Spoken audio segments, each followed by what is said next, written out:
Australia's Special Forces units have the longest presence in Australia's longest war. They were there soon after United States forces drove Al-Qaeda from these mountains 10 years ago. And they are here in Afghanistan still. But for all those 10 years, what they do and how they do it has been kept largely secret.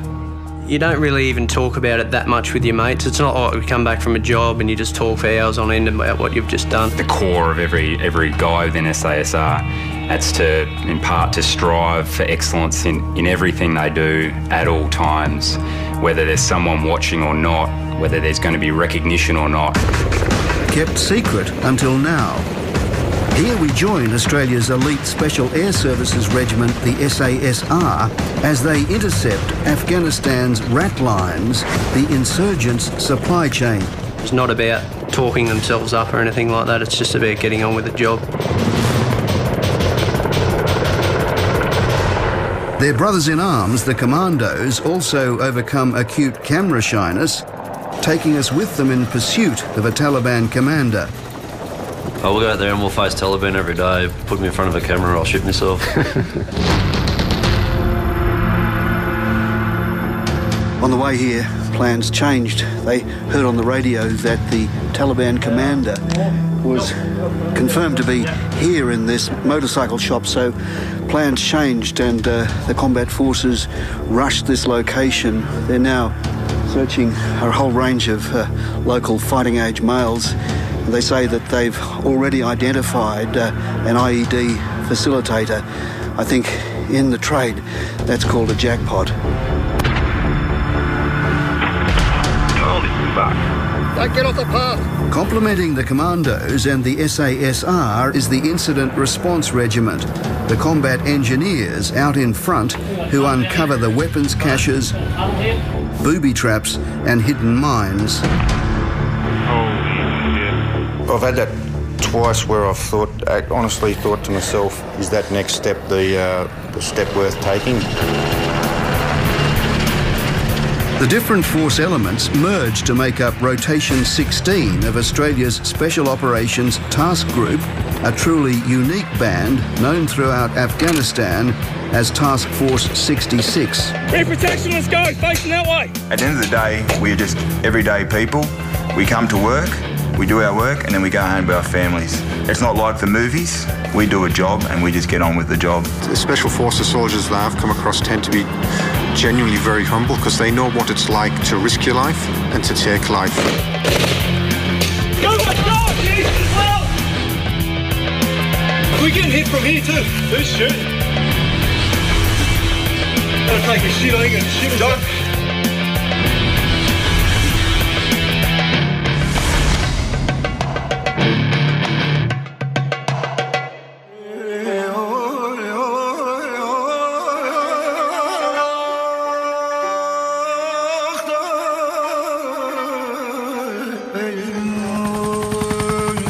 The Afghanistan home for Australia's Special Operations Task Group is at Tarin Kot in the sparse, rugged and largely primitive Uruzgan province.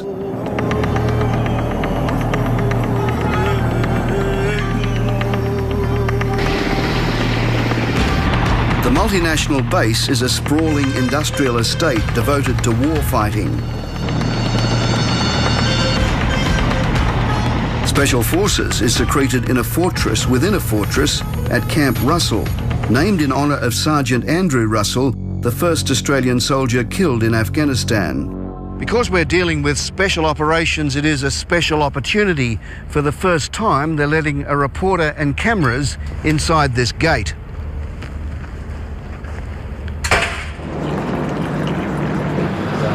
We are allowed to move freely among the soldiers and ask what we like with no one looking over the shoulders.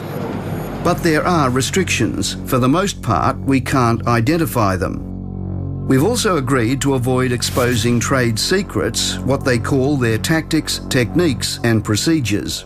And the fact that we're so secretive by necessity for how we do business means that a lot of speculation can go on.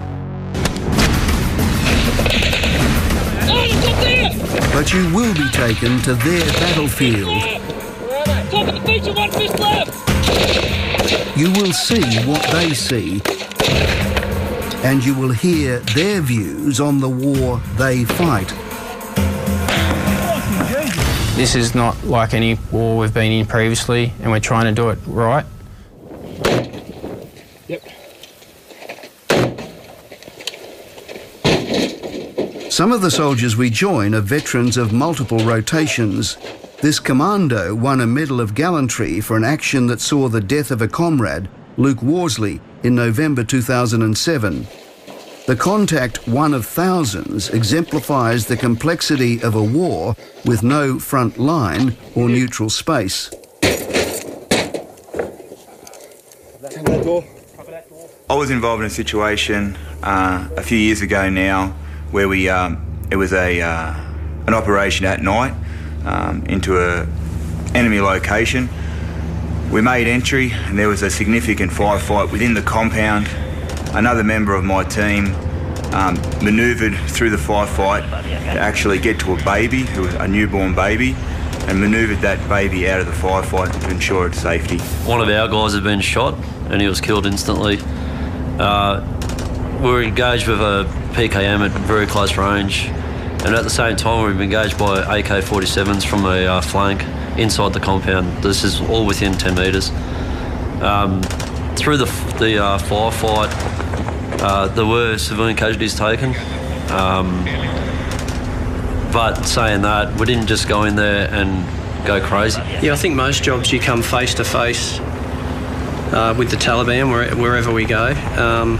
Whether they choose to fight or not is up to them, and majority of the time they don't choose to fight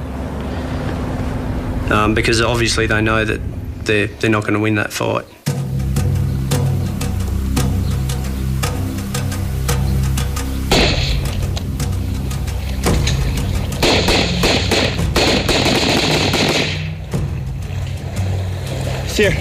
Sierra 5-1, it's Tango 4-1. We just engaged two enemy in the alleyway.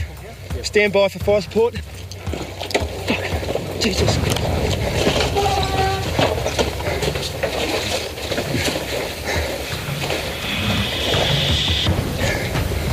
Let's go.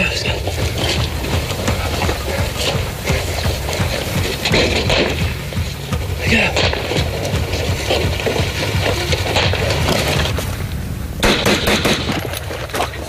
In 10 years of operations, Special Forces has accumulated 40 bravery medals, including 2 Victoria Crosses.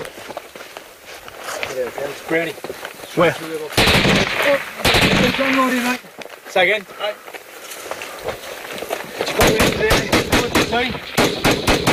Mate, we've got contact to our right and contact to our left. Fucking hell. Easy. Okay, see straight through this way. Come back, Brandon. You cover right, mate. I've got left. Can I? Right, start breaking back and we'll turn down right down here. In 2007, this young corporal scaled a mountain to enter the lion's den, in this case a cave of a Taliban commander. When I locked eyes, he locked eyes with me. It was approximately 10 metres. I could notice that he had a weapon down the side of him, and it was essentially both weapons up, and he was the quickest to the trigger. This soldier is one of many to return to battle bearing the scars of previous combat. Our lead scout was shot, and I also received rounds hit my personal weapon, and then fragments went through my face, through my ear. There was a lot of blood. Obviously, your head injuries bleed a lot more than anywhere else on the body. I crawled over to the medic just to make sure that it was nothing vital, and once he gave me the thumbs up, we continued on with the fight. Ahead, we join Special Forces for 1 month of action outside the wire. In one detailed encounter, the Taliban suffers a major blow.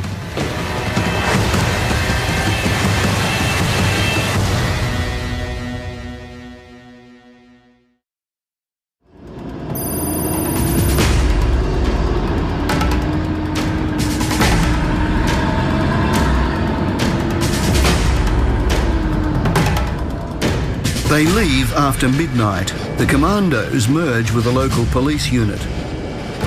All missions are now conducted in partnership with Afghan National Security Forces. The Taliban has caused a lot more injuries and deaths and destruction to them than they have the coalition forces. So yeah, they have a revenge in the back of the head. You know, some of these guys have lost their families, brothers, sisters to the Taliban, so they want to fight them, they want to kill them. The target is 2 COIs, or compounds of interest. One a suspected bomb maker, the other a known Taliban bed-down location. Local Taliban might have heard the vehicles moving, but they will not know who is being targeted. At 3:40 a.m, the convoy falls silent and the mixed patrol sets off, Afghans in the lead. An 11 kilometres journey to West Darafshan has taken 3 hours. The roundabout approach is to avoid the setting of patterns that invite the laying of roadside bombs. It is the job of the engineers from the Incident Response Regiment to counter the Taliban's terror weapon of choice. Using a simple container filled with homemade explosives and improvised shrapnel, a lethal bomb is constructed at the cost of a few dollars. The battlefield's changed significantly. I believe the threat has become far more complex.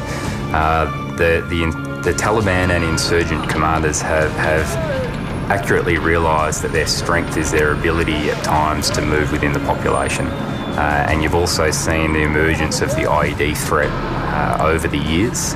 And that IED threat provides a lot of challenges, as much for the local population and the local law enforcement as it does for us.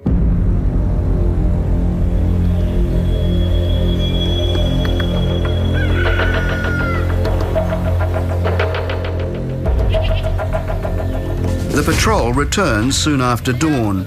By now, locals have gathered and a pair of US Apache helicopters has also come to take a look. All in all, it's been a quiet night. As they tell me, sometimes a dry hole is good. We had some information that there was an insurgent bed-down location and a place where they're coming to manufacture IEDs in the local area.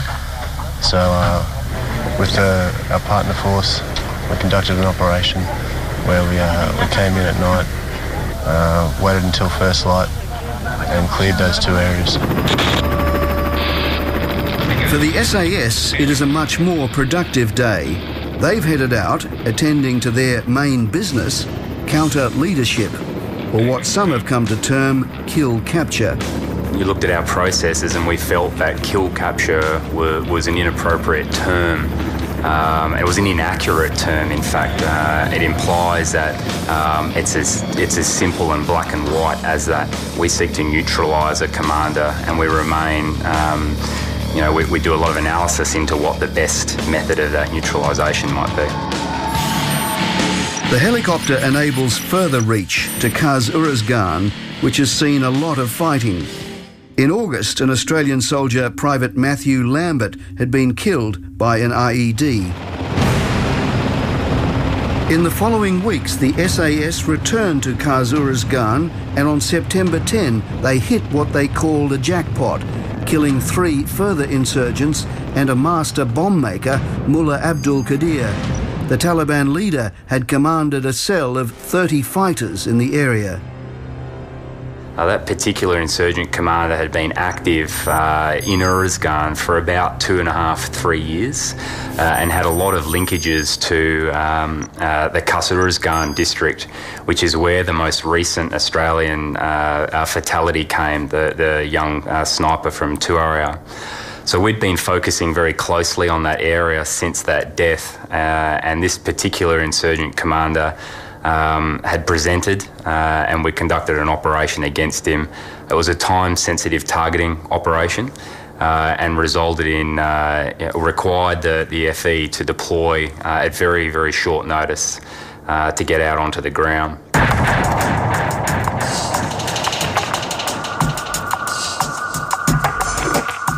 The force element had interrupted a shura, or meeting, returning also with a cache of weaponry. The 10th of September, in a mission targeting Mullah Kaya, Milkaya was a senior insurgent commander based out of Kazarizgan district. And the significance of this particular weapon is it's an AKS-74. And AKS-74 are a Soviet-era weapon, and in Afghanistan they're reasonably uncommon. So those insurgent commanders that we come across, they're in possession of them, it's an indication of their seniority. It's seen as a status symbol, and they're also worth a lot of money. So therefore, a low-level insurgent is very unlikely to be in possession of one of these weapons. The Taliban leader, codenamed JDAM, had been on the JPEL, or Joint Priority Effects List. The effective hit list has attracted criticism that it hardens and further radicalises the Taliban, and that the coalition gets it wrong. If there's ever an allegation that comes through that we've done the wrong thing, it's something that not only the regiment but the individual soldiers take very seriously, and it weighs very heavily on guys' minds. It does affect morale, but as you've heard from the guys, you know, they are confident, supremely confident in what they do. Whilst I can't talk specific numbers, what I can say is about 85% of those individuals have been captured and not killed.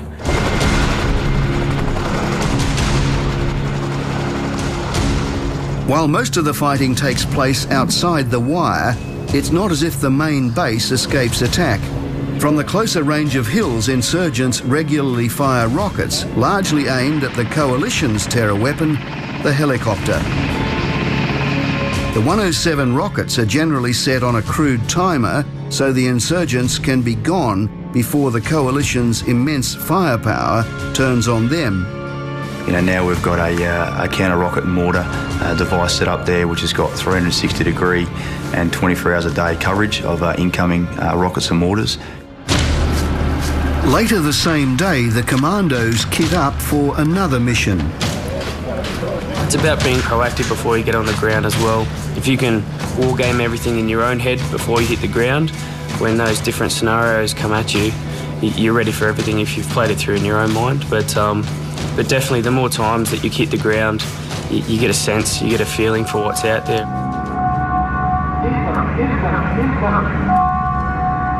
The operation is delayed, if only briefly, when sensors pick up signs of an imminent rocket attack. We are near the flight line as we hit the ground.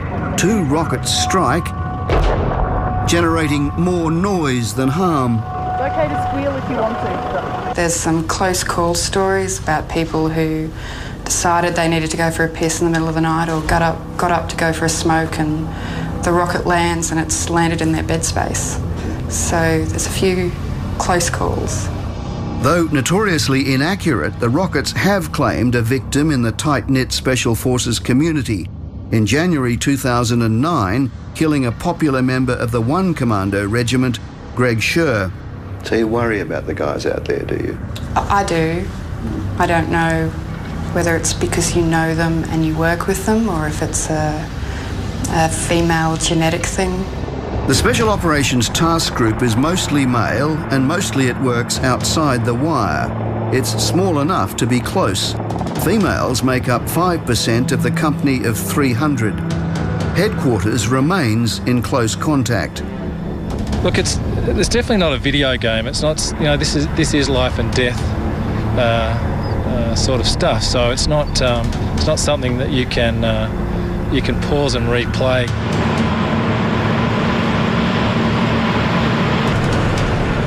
The prospect of not coming back has to be on the minds of some of these men as they board 2 Australian CH-47s. It's always tense when there's an incident going on outside the wire. I think everybody picks up on that emotion.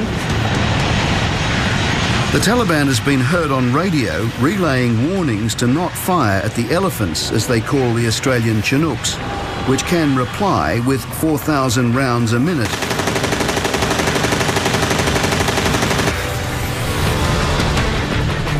Next, we go flying with the elephants.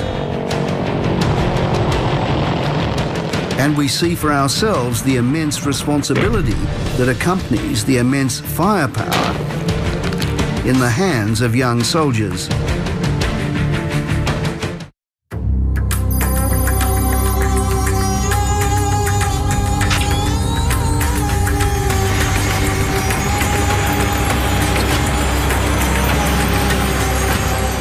The first insertion will be of the sniper team. The large helicopters, used often for resupply missions or hash and trash runs to the more remote patrol bases, will appear to do just that. The Chinooks lift high towards the mountains from where the rockets had earlier streaked in.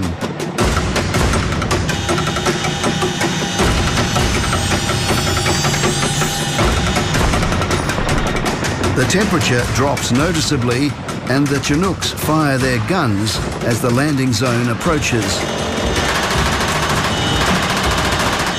When we fire them on approach or on finals, sometimes it's tactically relevant to, I guess, create a bit of a statement. You know, that bird's coming in, you got that last 30-second call, you're having looking around at all the other guys going, yeah, this is awesome. Once you're on the actual ground, I guess it's humbling in a way that all your senses are 100% focused to what you're doing.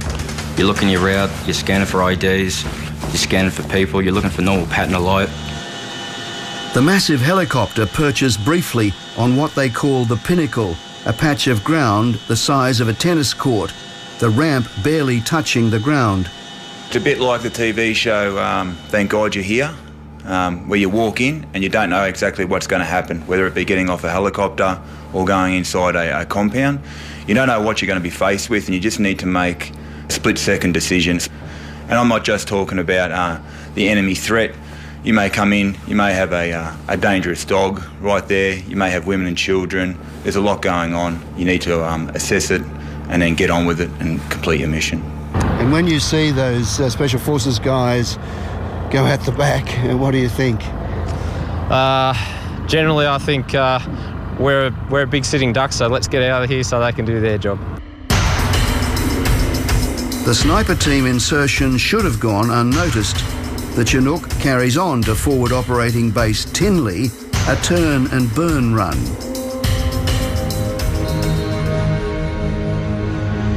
The dawn breaks the next morning on a significant day.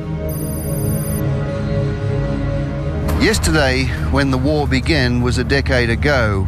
As is the way of wars, they're a lot easier to start than end, and who would have thought, 10 years on, we would still be here. The US is trying to frighten the Taliban troops. More US troops are arriving in the region. The bombs again rain down. The second round of attacks. We will not stop until the terrorist networks are destroyed. The world's most wanted man showed his face for the first time. They've roused a mighty giant.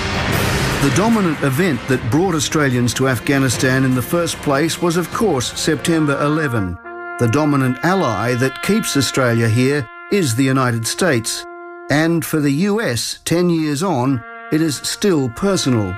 I remember exactly where I was standing, talking to my sister on the phone. She was in Washington, D.C. You know, she was terrified. I was terrified. Our Army went through a transformation that's unlike any that we've ever seen before since World War II. It brought a lot of nations together, you know. The anniversary is no quiet day for the Australians.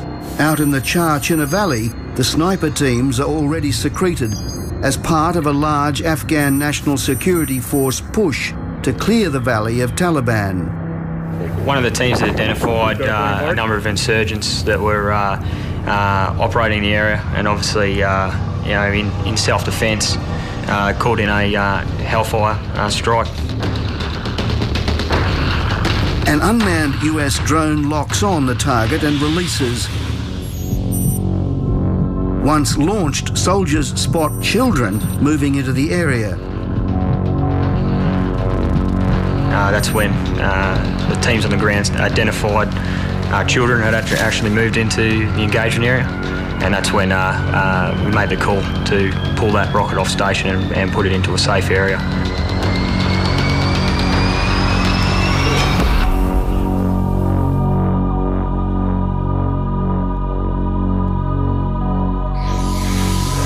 They do measure up. They're all very aware. They are mature. They know what we're here to do, and they know what we're here to avoid. On the following afternoon, further reinforcements board 2 Army Chinooks. It takes 15 minutes to fly what in a Bushmaster would have taken days. The problem of approaching on the ground also means the active Taliban spotter network can relay warnings. As they touch down, from the distant tree line, there is sporadic shooting. Essentially, when I was there observing the CH-47s that were coming in, I've started to receive small arms fire, and obviously just prior to them hitting the deck, we had like multiple RPGs and RCLs sort of landing in and around the helos at that time. And that's when pretty much we just sort of started coordinating and directing any of the air support onto those locations.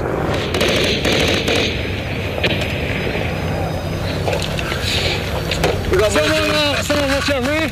Yeah, we got more deck around our rear too. Roger. We got two teams moving from right to left. Go, covering. The commandos, often in larger numbers than the SAS, work on disrupting areas where there are higher concentrations of insurgents.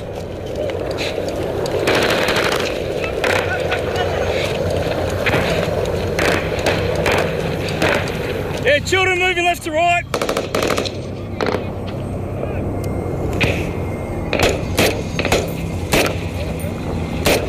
Hey! Let's go! Go, just go. The aim was essentially to open the gates to allow them to move through that particular area, and consequently we did. Morning, gentlemen.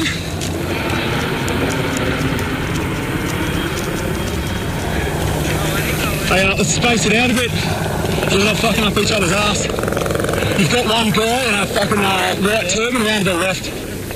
The shock action that's, that occurs on the ground with the insurgents is quite significant. They certainly move out to the periphery areas that we've found rather than remaining in the area to attempt to try and deny us from carrying out our mission. The successes that we had in that area over the 2 days were significant. Enemy KIA. One enemy KIA on your surface. Yep. The commandos have been in the Char-China Valley now for 2 days. With local Afghan forces and the Incident Response Regiment, they search largely empty compounds. Joe, the explosive detection dog, hunts for caches of weapons and hidden mines. Nothing phases him, which is good. Most of our dogs need to be fairly bold. Joe is a replacement, his predecessor, Lucky, having vanished during an earlier conflict. Mortars were firing, it was very loud. I was working the dog at the time and he got scared. And unfortunately, before I got the chance to grab him, he bolted out the door and he was gone. Like about 5 minutes later, we got a report that he's around a K away from our position. So he, done the mad dash. To the SASR and commandos, the incident response engineers are brothers in arms. IRR was out there in front of us every day. Never rest, always clearing the way for us. We're out there actively seeking the enemy. They're out there actively finding the unseen enemy of IEDs and booby traps. Just such cool, calm and collected dudes. They look fear in the face every day and just get on with it. In March 2009, the Special Forces Incident Response Regiment lost its first member killed in action. The guys all know the guys within our unit very well, and we're a fairly tight unit, so any sort of loss like that hits everyone pretty hard. Take Brett Till, for example. He had, obviously his family at home, and when you have a family, I guess you'd seem to understand that a little bit more.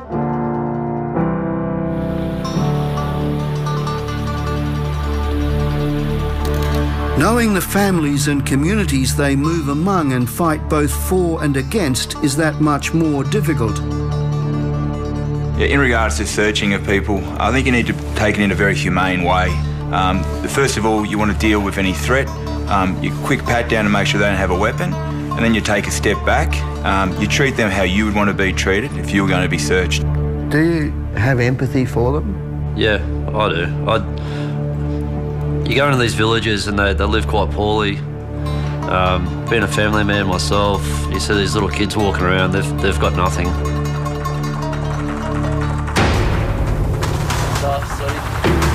We're back down there, mate. They either have two choices, and that's to fight or to drop their equipment and run and try to pretend to be a farmer. We came across an AK-47 bagged up in a cornfield, just underneath a tree in the foliage. Had a magazine on it, was cocked, ready to go. We'd already been in firefights down in that valley.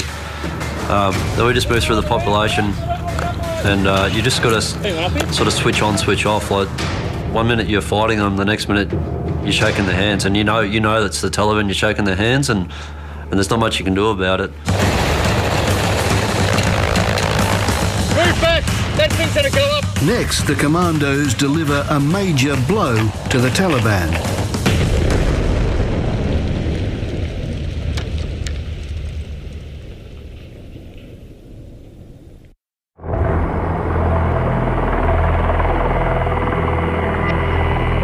When we first meet up with Rotation 16 in September 2011, it is our second encounter. Months earlier, we watched them fight another battle. It's captured in fine detail. The old ways of trekking in secretly for days have given way to fast insertion missions. What you're seeing is a practice run for Afghanistan played out on a secluded Australian Army base, drawn from real-time experience. The soldiers are trained not just to fight, but to collect evidence. As the mission in Afghanistan evolves into a transition phase, the battlefield evolves into one giant crime scene. Fingerprint and gunshot residue is collected. Witnesses are located and detained. The Kultana mission rehearsal is for the soldiers another in a long parade of brutal training programs that began with Special Forces selection. It was a long, hard road. The whole course, or the whole reinforcement cycle is designed to sort of work you at your worst. Like they break you down so that they see you at your worst, so they know how you're going to react to certain situations when you're tired, you're hungry, you haven't slept. But it goes for a long time, and you come back quite skinny from it, and I still haven't recovered. The mission rehearsals can be a little too realistic.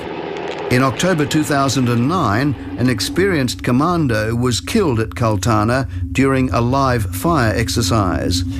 The rehearsals have since continued using recently arrived Afghan nationals relocated to this remote corner of South Australia. I living in Afghanistan, Warazgan Khas is my village, my father village, my grandfather village. Now go back Afghanistan. When I go Afghanistan, yes, Taliban kill me.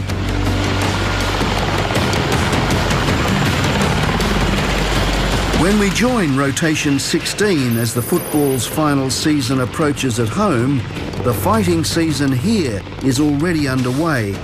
Yeah, everyone's absolutely pumped. Everyone's looking forward to it. We've received some significant amount of intelligence regarding a Taliban drug lab in northern Helmand.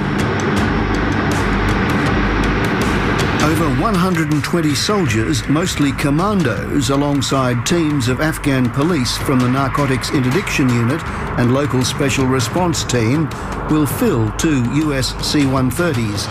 They will cross into a neighbouring province where previous fighting has been far fiercer. It took us 2 weeks of fighting to get into position. Once we're in position, we fought for the 6 days. It was estimated that we had up to 5,000 insurgents against us, which was our aim, to draw them up to us so this relief in place could happen. They had indirect fire support, we had indirect fire support. They had heavy machine guns, we had heavy machine guns. It was one-on-one type, not one-on-one type fighting. It was large-scale offensive fighting.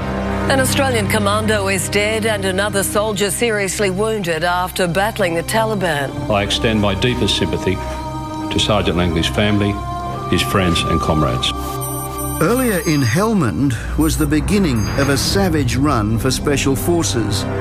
These steps proved the last for an experienced and decorated commando, Sergeant Brett Wood. You're right, you're right. You're right, you're right. Get him down. Within weeks in the same area, Sapper Rowan Robinson and Sergeant Todd Langley were also lost. Every spike in casualties challenges the rationale for being in Afghanistan, as well as extending risk by moving outside Uruzgan. One thing we discuss regularly is that the lines on the maps here were drawn generally by us or by nations that came before us. Lines on maps don't mean a lot to the Taliban and particularly insurgent commanders. In fact, if anything, lines on maps are where they locate themselves because it's something that we don't exploit and they use to their advantage. The Counter-Nexus mission, as it's known, is driven by intelligence gathered by the US Drug Enforcement Agency. For the DEA, the earlier incursions into Helmand have also been costly. This agent, just one to have suffered a gunshot wound. The shared losses have helped form a unique partnership with Task Force 66. It's something that we've been striving as DEA to get a strong partnering relationship with military entities. The relationship is remarkable. Overnight, commandos move in, one blocking force commanding the higher ground. I don't think you could have slept, the mood and because you know that you're going into a fairly hostile sort of area.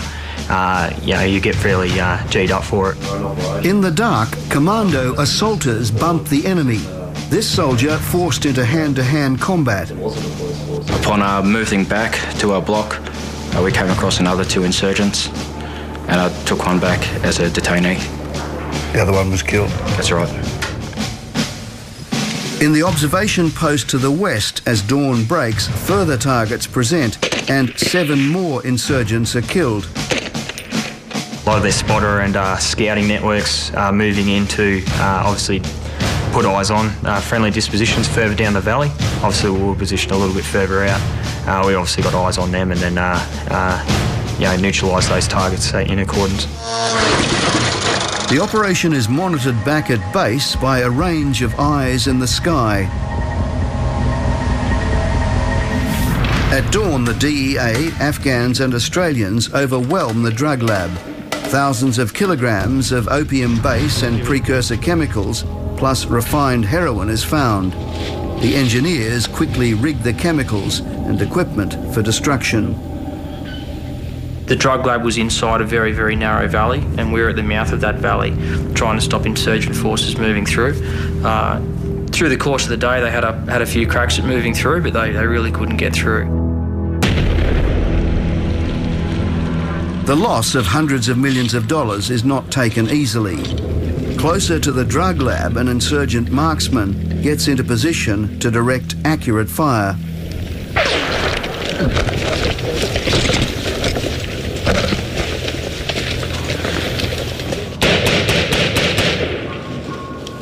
Everyone good up there? By 11 a.m, the task force is beginning to take casualties. We got a casualty coming!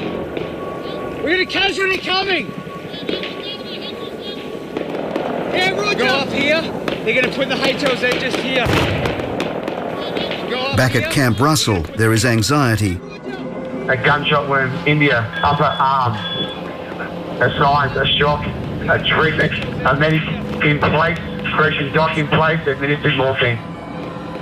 A round came in and it seemed quite close to me. It felt a pinch initially. I didn't think anything of it. 5 seconds later, I tried to move my leg and my leg was paralysed. Then I started getting stomach pains, and that's when I called the guys there. I'm being hit, I can't move my leg.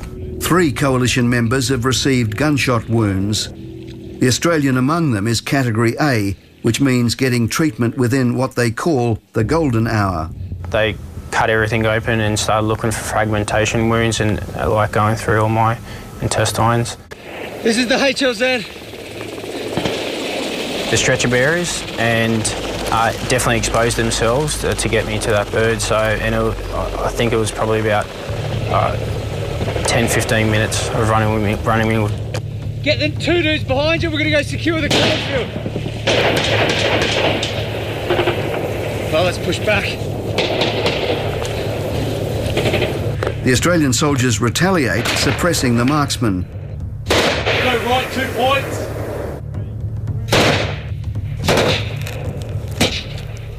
Their comrade is soon evacuated by helicopter to a British hospital. I do remember one of my mates just leaning over to me because I was kind of pretty much naked on the stretcher and goes, I thought you were Jewish, so... In a conflict where clear measures of success don't come easily, the Counter-Nexus mission delivers serious pain to the Taliban, as well as demonstrates a smarter approach to targeting by avoiding alienating the poppy growers.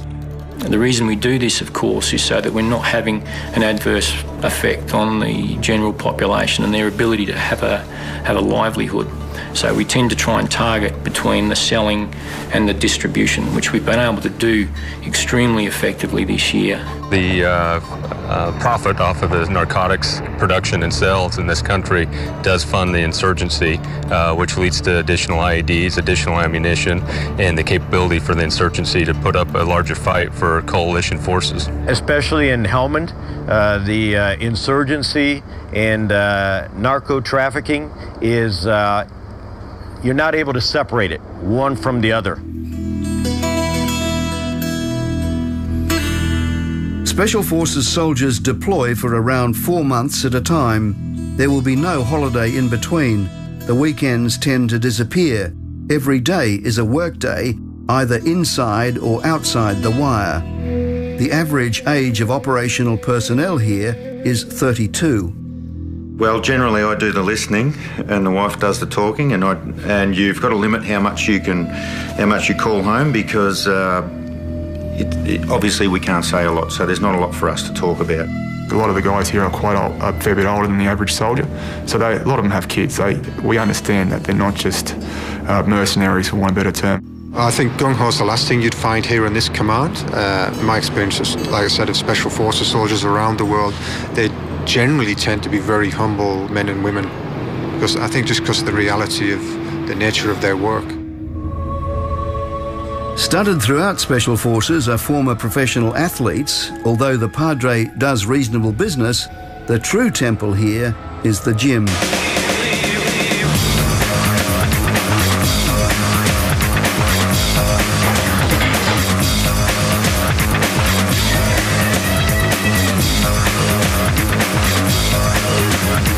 It is your time to zone out.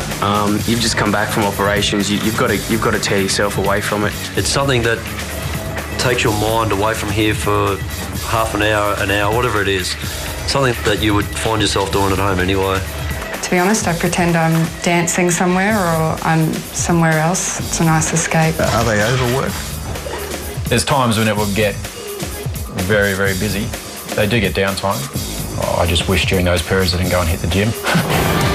In the next segment, we return to a Taliban hotspot to see how the fighting has evolved.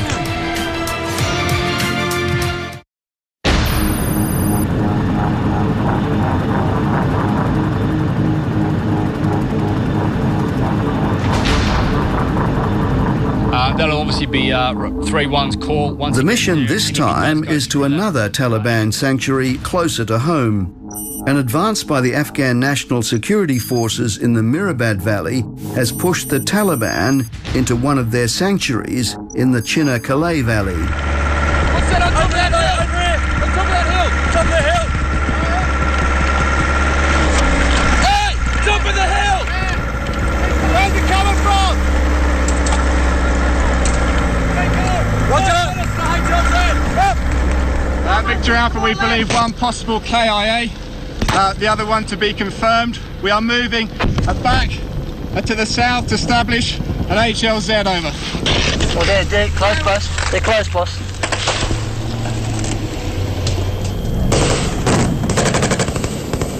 It was here in 2008 when commandos from Delta Company, returning from a 2 days patrol, saw the hills light up like a Christmas tree.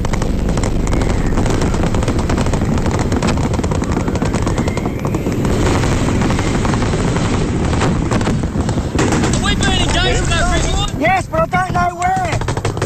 Victor Charlie, this is Alpha. Can we get those Apaches in to try and identify these targets? Over. We walked into a fucking bait trap. Move now! Move outside! Up off! Hey! Let's go! That's me and moving! Assistance! Individual vehicles for any assistance! No, move! Moving, reversing! No, look, stay! To the right! What do you got? I don't know, there's fire from up there. Heads! Fuck you! Where the fuck is that coming from? Go, go, go! Hey, go! The ambush demonstrates the vulnerability of the long-range vehicle patrols of old. The fighting continued for 2 hours, Dutch Apaches eventually rocketing the hillside. Let's go, let's go, let's go! We manoeuvred into the village itself. We came under fire, we were ambushed. Within about the first 10-15 minutes, Jason was killed, unfortunately, and about another 4 or so members were wounded. It was 2 days after Anzac Day. We lost colleagues that we, whose mannerisms we can still remember. Things like that, they're not just a statistic, and they're not something that's we're here to avenge. We're here to, I suppose, more or less honour what they're over here in the first place.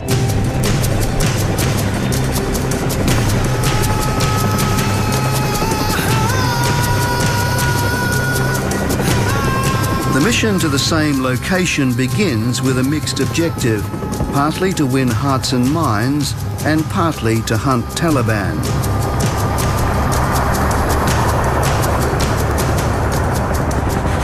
On the way in, the atmosphere ramps up when fresh intelligence indicates a target is present.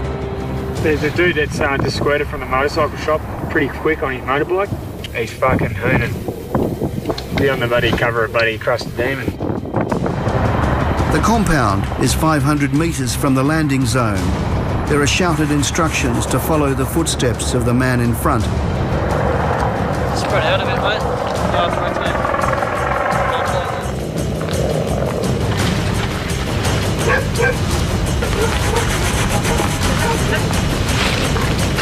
So essentially, during the flight in, we received more intelligence indicating that persons of interest are in these certain compounds. We've had to adjust the plan to cater for that. One target has, as they put it, squirted on a motorbike, but a second target, a suspected IED facilitator, is detained. The locals have in turn also made a discovery. A sniper team in the hills above has been spotted, and suspected Taliban are attempting to encircle them. ICOM suggested if they come in the green, they'll shoot us up. A kid, probably younger than 10 years old, probably 8 years old, 6, was his little brother, I guess. You could see them start departing from the village with a herd of goats, and it became pretty clear that that herd of goats was probably going to make contact with our position. Quite often they'll use children. The children will come up into our positions within the green belt, come up, just having a look at us, then they'll walk off and report. And we've seen them, you can see them walk off and then report to adults. Hey, brother. Yep. We got a tunnel down here. Back in the compound, caches are found, but they are empty. We're not finding weapons or caches within compounds. They're all in adjacent fields. Local nationals who have seen it all before seem to take the intrusion in their stride. And what about the bad people? How do they treat you? Through an interpreter, I asked for their reaction. He said no bad people have ever even came for him to even know how to answer that question. He says you will be lucky if you even saw one in the mountain right now. The men say there are no Taliban here, that they are farmers trapped in the middle. The soldiers are sceptical.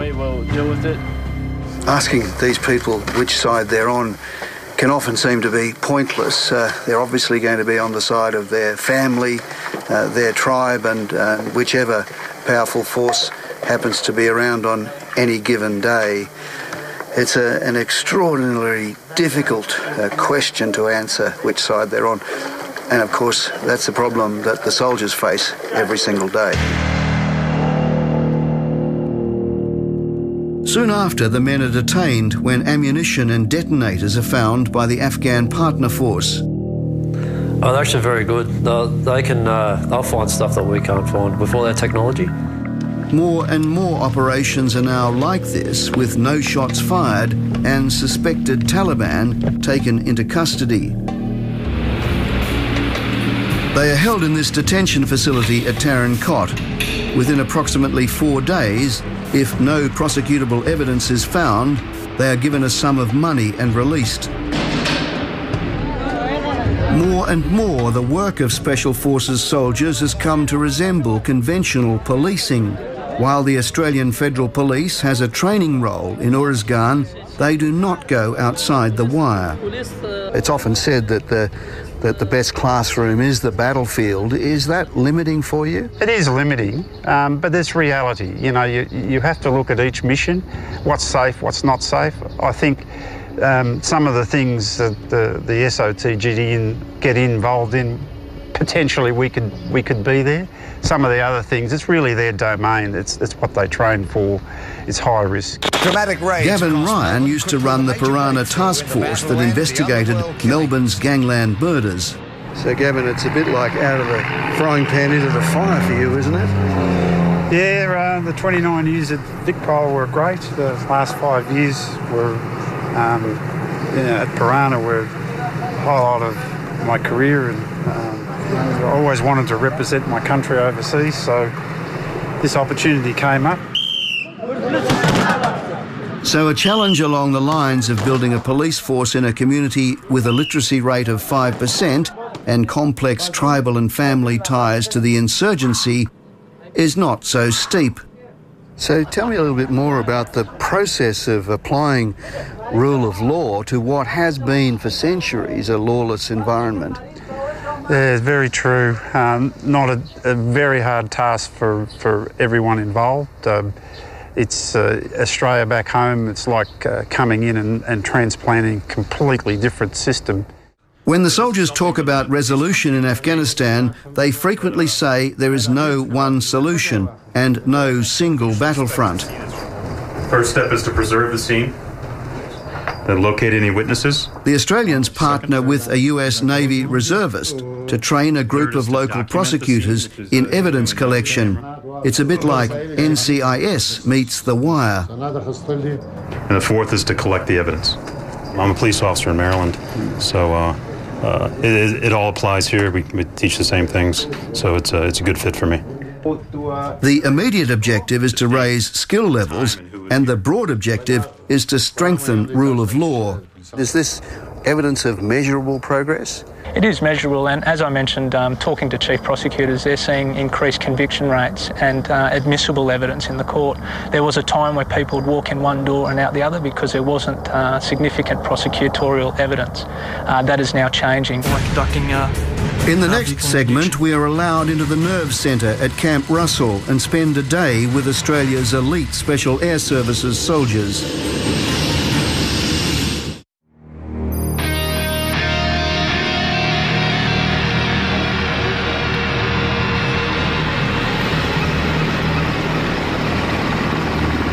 One of the biggest changes to occur on the battlefront is revealed through this next unique experience.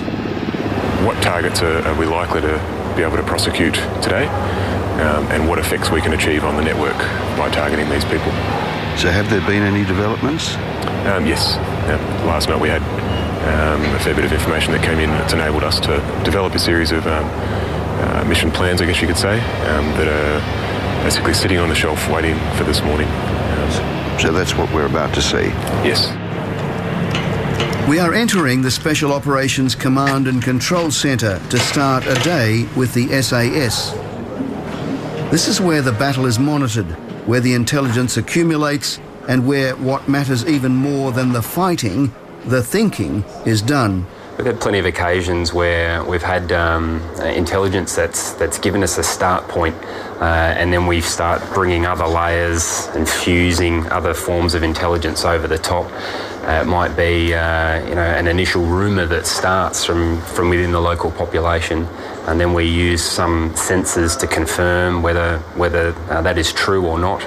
In the ready room alongside is another practical asset, the US Army Air Wing. We're going to launch a morning vehicle interdiction package up towards Kalach. We've got some reliable intelligence suggesting a few of the key insurgent commanders from up that way are starting to be pushed back in. To respond swiftly to intelligence alerts, the SAS needs helicopters. Everybody's playing for helicopters.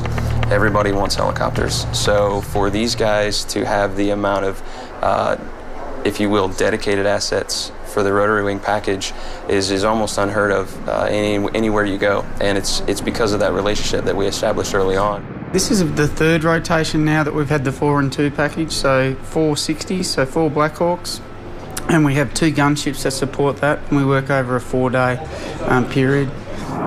Out on the flight line at this one base is the equivalent of the entire Australian rotary wing fleet. Earlier this year, a US Black Hawk with the SAS on board chased down a major Taliban target, codenamed Wiggum, as he tried to outrun them on a motorbike. Where they were able to identify Objective Wiggum moving on a motorbike, rapidly interdict him, detain him, conduct biometric analysis and put him into detention. I take it you can use the rotor wash to actually remove him from his motorbike. And in many ways that's how we often achieve these operations without engaging, without needing to fire a shot. We use whatever capability we might have.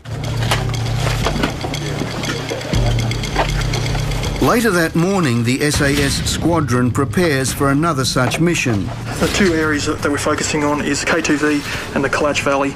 There is reports that insurgent commanders are coming into the area, and we're going to restrict their freedom of movement by conducting vehicle interdiction along known rat lines, pretty much in this sort of area between the 2 valleys in this very canalised terrain. The Black Hawks will head north. The modern approach to long-range patrolling is a long way from the days when vehicles would roll out for weeks at a time into areas where you did not need to be Taliban to oppose all invaders. There's certainly instances of coalition being caught in the middle of crossfire between warring tribal factions. That is a feature of this battlefield, and that's what makes the job that the guys do so much more admirable. In modern warfare's version of random breath testing, one Black Hawk swoops down, a smoke grenade fired to warn the vehicle to stop. Observing 1 by motorbike with 1 by military-age male. Break. Motorbike moving north-south. Intent to interdict over.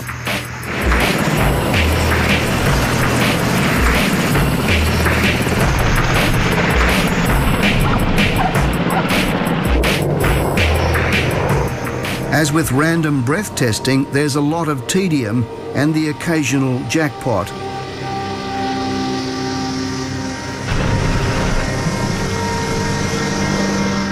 Among the intelligence gathered are tests for indications of explosive residue and fingerprints, which can help convict bomb makers. Ask him if he knows of any Taliban in the area. یا ولا کس معلومات لري زه خپل موټروان سره موټر چلوم دا اوس چې کوی کې څه کخت ورکته. Because back a few days ago and everything, they would walk around the village and everything, but right now they're disappeared.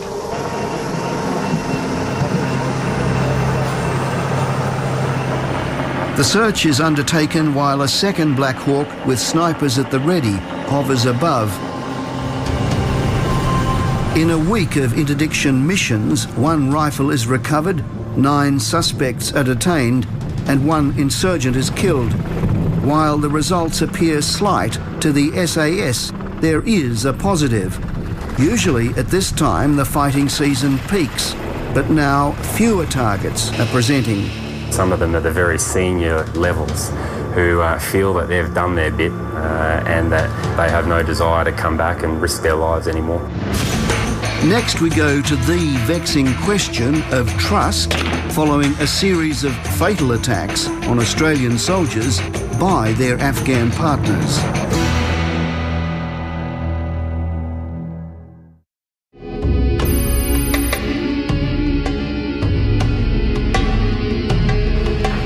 dawn of another day and the commandos are on the move, preparing to attack another drug laboratory.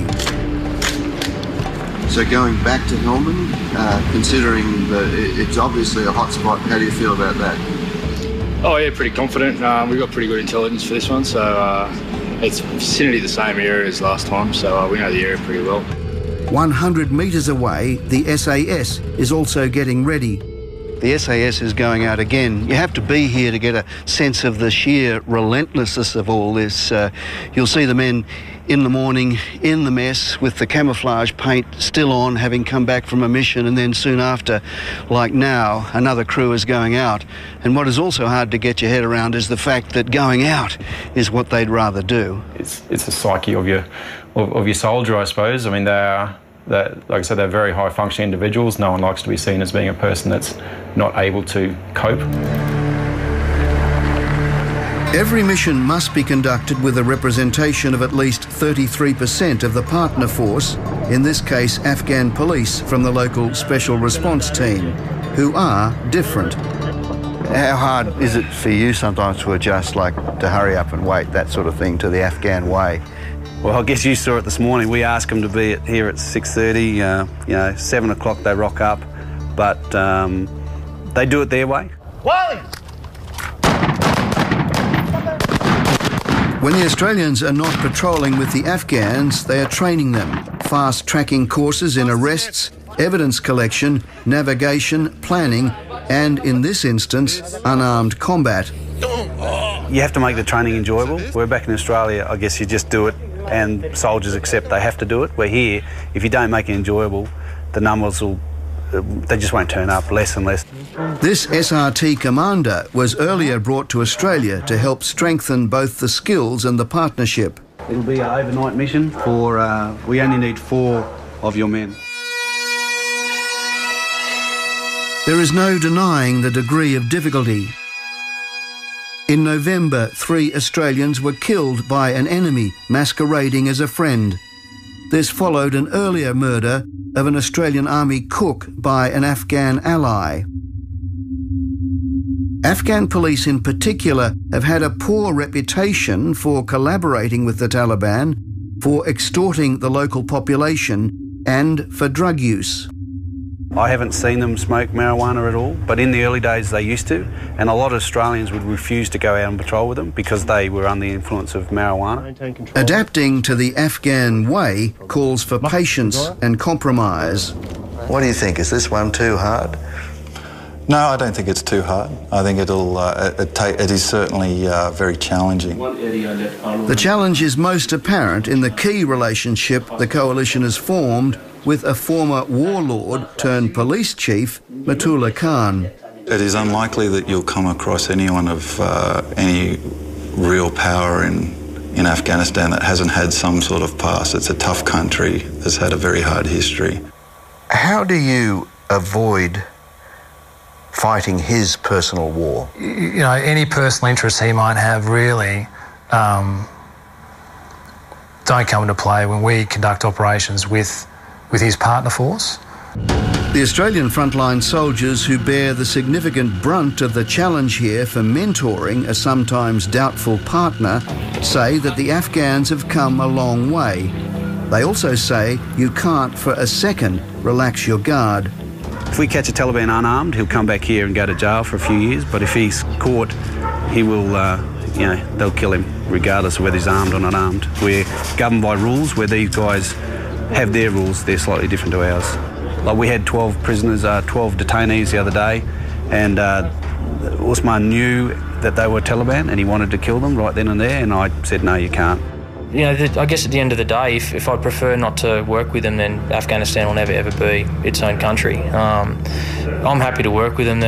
I've been left alone with them for them providing me security while I've been doing some bits and pieces, and I trust them wherever I go. Today's mission for the SAS is a deeper insertion. The Taliban can ID sort of choke points, roads, where they're going to drive, whereas we can pretty much just drive anywhere. So our freedom of movement is across the desert, wherever. However, the Taliban find it very hard to ID against these, and also we're smaller. we can't be targeted as quickly. We can move a lot faster.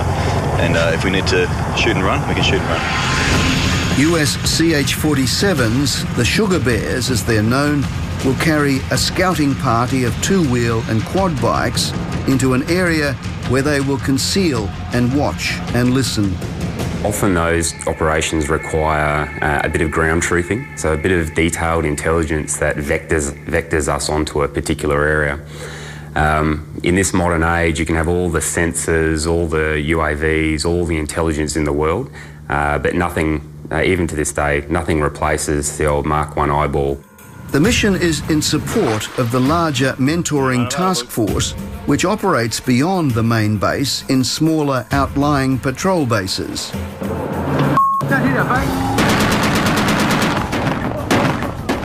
The holding of this ground can be seen as the short straw, the MTF more exposed to IED threats and less equipped for aggressive retaliation.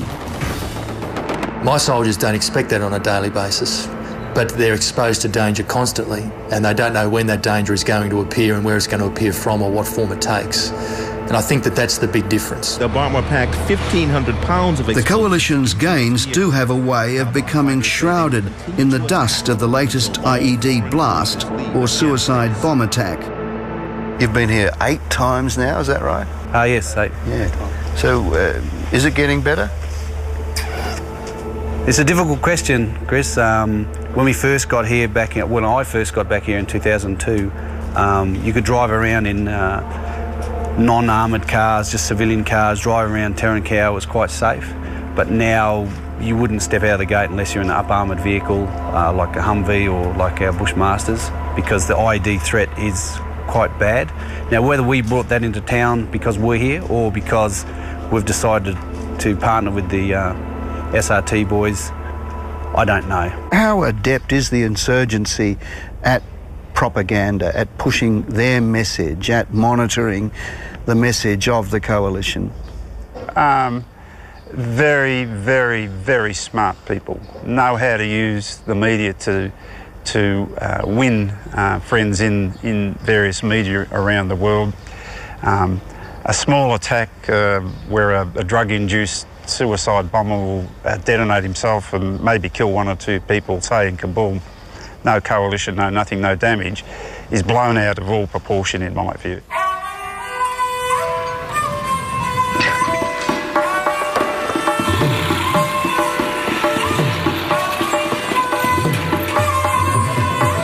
A simple trip into the neighbouring town of Tarin Kowar tells the story.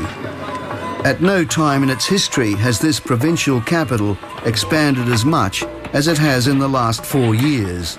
There are paved roads, a busy commercial centre, a hospital, and even a girls' school.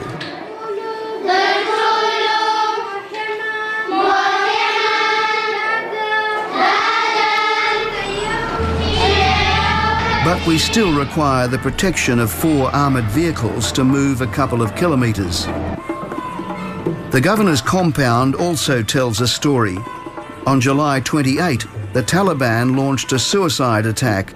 The victims, principally the Taliban themselves, and local civilians, including children.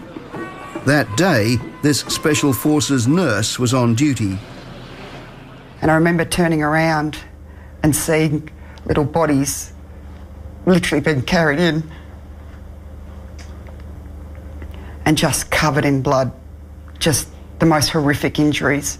Even to this date, they're still the most horrific injuries I've seen over here. Out of that attack, the insurgents managed to get none of their targets, some of the high-profile members of the Afghan government within Tarin Kowar, and that would probably be perceived by the population as a desperate attempt that failed dismally and, of course, killed locals. So in actual fact, it was a disaster for the insurgents. It was a failure on all accounts. At this meeting with the Special Forces commander, the target of the attack, Afghan Governor Mohammad Sherzad, says he still gets complaints about coalition targeting, but they are minor in comparison. The people that come through are very grateful, and they certainly don't seem to blame the coalition from what I've seen. They don't blame us at all. As our month with Special Forces draws to a close, it is grand final weekend back at home. It seems fitting. Prominent among the soldiers' reasons given for being here is you don't train all your life to sit in the dressing room on the big day. Of course I believe in the effort, but I more believe in the blokes next to me. I don't want them to be in a fight without me. Pretty much, and I think they'd think the same. I think it would be a wrongdoing for us to walk away halfway through the operation. I think it would be very un-Australian not to finish a job that you started. We can't simply go into a conflict and simply leave after we've caused damage, and we're trying to do the right thing and stabilise our country before we leave. I think that's the right thing to do.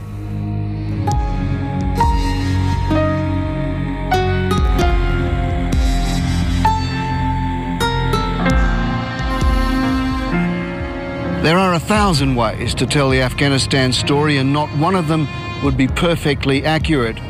But this story, told largely from the soldiers' perspective, is important, not just because they are here and risking their lives, but because they are good witnesses. And what is consistently intriguing is the difference between what they see and the view back home. We begin tonight with the Australian Defence Force and its chief hitting back at growing calls for the withdrawal of our troops from Afghanistan. You know, if you're sitting next to someone at an airport, or you're just sort of having a conversation with another friend back at home, I would say that the most question I get asked is, are we really making progress over there? What do you say? I say yes, we are making progress. Quite often the only thing that the public may hear is that when there is a unfortunate incident which has occurred, as opposed to the many very good missions that are completed that do have a significant effect on the battle space. So I think it's a great concept that we're opening our doors a little bit, I guess, so to allow the public to properly understand that what's happening over here from both our own perspective and the rest of the Australian forces as well. I think now that we've got that trust, and there's an established government, there's established procedures, I think, it's going to start moving forward. Australian Special Forces actively avoid recognition.